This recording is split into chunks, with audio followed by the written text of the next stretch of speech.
La parole est au groupe Métropole Insoumise, Résiliente et Solidaire. Oui, bonjour à toutes et à tous, Monsieur le Président, chers collègues et chères collégiennes et collégiens qui nous regardez.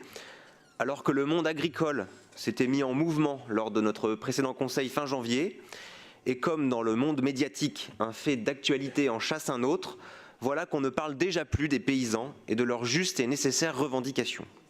C'est pourquoi nous souhaitons, en ce début de conseil, mettre en lumière le mouvement international La Via Campesina, la voie paysanne en espagnol.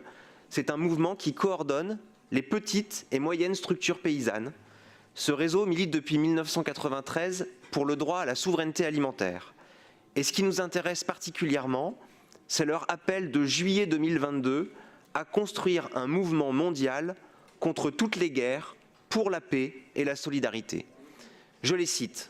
Nous, paysannes, paysans, affirmant que dans le contexte actuel d'urgence sociale et environnementale, toutes les guerres sont contraires aux véritables intérêts et aspirations des peuples.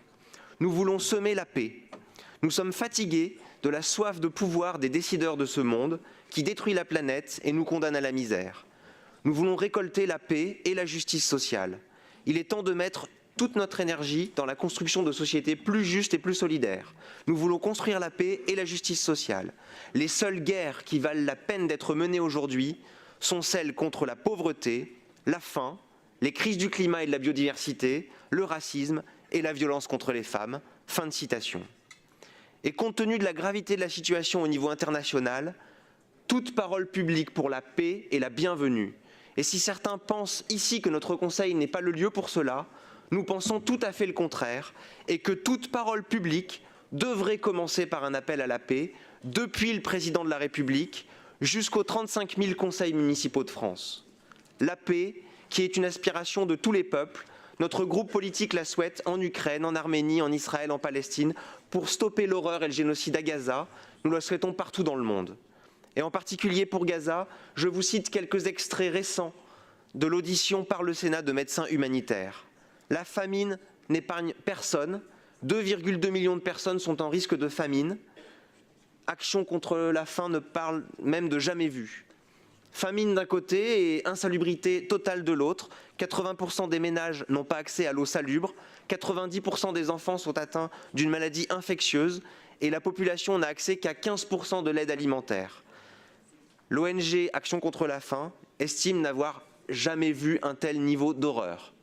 Alors notre groupe appelle à rejoindre le rassemblement silencieux tous les soirs de 18 h à 19 h sur la place de la Comédie à Lyon jusqu'au cessez-le-feu à Gaza. Maintenant, pour ce qui est de l'ordre du jour de notre Conseil métropolitain, beaucoup de délibérations structurantes vont être débattues aujourd'hui et nous nous en félicitons car elles cochent les cases de la justice sociale et de la bifurcation écologique que nous portons. Parmi quelques délibérations notables, on peut apprécier le bilan de la Cour régionale des comptes qui salue un choix d'envergure pour le retour à la régie publique de l'eau par notre majorité. Nous saluons aussi le rapport d'activité du Conseil de développement, une instance citoyenne importante pour la vie de notre territoire, avec son droit d'interpellation au Conseil comme ils l'ont déjà fait pour la ZFE. Et puis la délibération d'urgence pour le contrat de ville, délibération importante pour la période de 6 ans 2024-2030. Et nous souhaitons que ces politiques puissent évidemment se déployer pour, mais aussi avec les premiers concernés, les habitants. Alors pour conclure, notre prise de parole pour ce Conseil se concentrera principalement autour de la tarification sociale de l'eau. Elle sera portée par Florestan Groux, premier vice-président de la Régie publique de l'eau. Cette délibération est plus que symbolique, elle est hautement politique. C'est l'une des délibérations les plus importantes de ce mandat. Nous sommes fiers d'appartenir aujourd'hui à la majorité pour ce vote historique. Je vous remercie. Merci.